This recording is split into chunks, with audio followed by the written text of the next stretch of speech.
Hi friends, புதிய வருஷத்தின் புதிய ஆசீர்வாதங்களை பெற்றுக்கொள்ள நம் விசுவாசத்தை அறிக்கை செய்வோமா? 2 கொரிந்தியர் 5:17. எனக்கு ஒரு புது வாழ்வு உண்டு. கிறிஸ்துவுக்குள் நான் ஒரு புது சிருஷ்டி. பழையவைகள் ஒளிந்து போயின, எல்லாம் புதிதாயின. கொலோசியர் 1:13. எனக்கு புது ராஜ்யம் உண்டு. இருளின் ஆதிக்கத்திலிருந்து என்னை விடுதலையாக்கி தமது அன்பின் குமாரனுடைய ராஜ்யத்திற்கு என்னை உள்படுத்தினவருமாயிருக்கிற பிதாவை சோஸ்தரிக்கிறேன். ரோமையர் 8:17. எனக்கு சுதந்திரம் உண்டு. நான் தேவனுடைய சுதந்திரமும் கிறிஸ்துவுக்கு உடன் சுதந்திரம் ஆமே. எபேசியர் 1:3. எனக்கு ஆசீர்வாதம் உண்டு. என் தேவன் கிறிஸ்துவுக்குள் உன்னதங்களிலே ஆவிக்குரிய சகல ஆசீர்வாதங்களினாலும் என்னை ஆசீர்வதித்திருக்கிறார். 1 யோவான் 5:12. எனக்கு நித்திய ஜீவன் உண்டு. குமாரனை உடைய நான் ஜீவனை உடையவன். என் ஜீவனில் பரிபூரணப்படுவேன். 2 கொரிந்தியர் 3:17. எனக்கு விடுதலை உண்டு.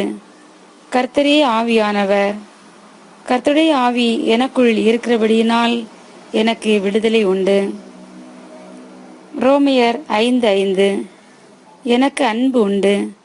மேலும் எனக்கு அருளப்பட்ட பரிசுத்த ஆவியினாலே தேவ அன்பு என்னுடைய இதயத்தில் ஊற்றப்பட்டிருக்கிறது. யோவான் 16:22. எனக்கு சந்தோஷம் உண்டு. என் சந்தோஷத்தை ஒருவனும் என்னிடத்திலிருந்து எடுத்து போட முடியாது. 1 யோவான் 1:7. எனக்கு பாவ மன்னிப்பு உண்டு. அவருடைய குமாரனாகி இயேசு கிறிஸ்துவின் இரத்தம் சகல பாவங்களையும் நீக்கி என்னை சுத்திகரிக்கும். ரோமையர் 5:1. எனக்கு சமாதானம் உண்டு. கர்த்தராகி இயேசு கிறிஸ்து மூலமாய் தேவனிடத்தில் சமாதானம் பெற்றிருக்கிறேன். பிலிப்பியர் 4:19. எனக்கு நிறை வாழ்வுண்டு.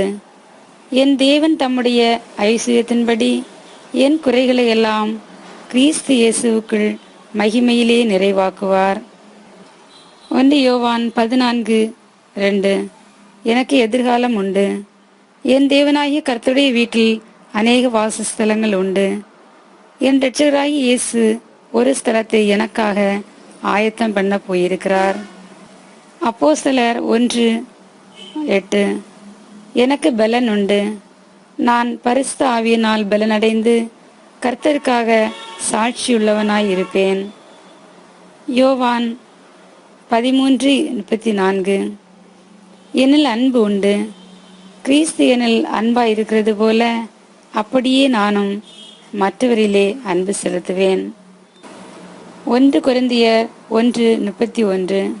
எனக்கு ஞானம் உண்டு. கிறிஸ்து எனக்கு ஞானமாய் இருக்கிறபடியினால் அந்த தெய்வீக ஞானத்தின் உதவியுடன் கர்த்தருக்காக அரிய பெரிய காரியங்களை நிறைவேற்றுவேன். தானியேல் 11:32. எனக்கு திட நம்பிக்கை உண்டு. நான் திடன் கொண்டு கர்த்தருக்காக பெரிய காரியங்களை செய்வேன். தேவதூதர்கள் என்னை திடப்படுத்துகிறார்கள். கர்த்தர் என்னை திடப்படுத்துகிறார். ஆமேன்.